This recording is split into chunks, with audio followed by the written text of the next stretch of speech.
Rayner's Employment Rights Act is weird.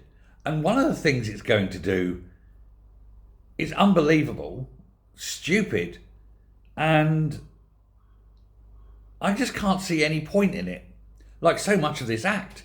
But this one makes your head whirl.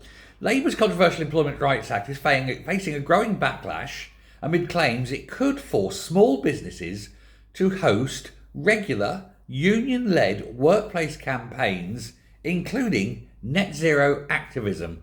Critics say the proposals could allow organisers into workplaces every single week. This would destroy productivity and profitability. It could end some companies.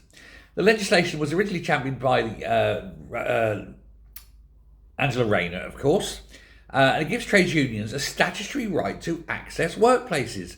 Government consultation documents suggest employers may be allowed, or may be required rather, to allow regular contact between unions and workers so organisers can build support and recruit members.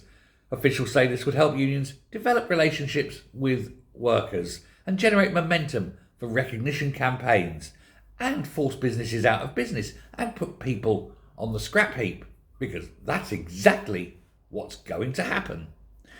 Internal union documents suggest climate activism is seen as a major recruitment opportunity, and the public sector Unison has described environmental campaigning as a membership growth area. It is an absolute magnet, they say. Meanwhile, the national umbrella body, the TUC, has noted that union recruitment can arise from involvement in entire environmental issues at work.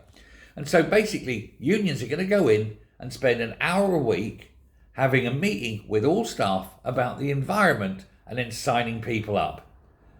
And then wondering why so many companies are closing down. Shadow Business Secretary Andrew Griffiths has dubbed the proposal Labour's union rights to Rome. He said the policy would create another burden for small businesses already facing higher costs and regulation. Other critics argue the policy risks forcing employers to host union recruitment drives and political campaigns inside their workplaces. But it's the business figures that are really raising the biggest set of alarms.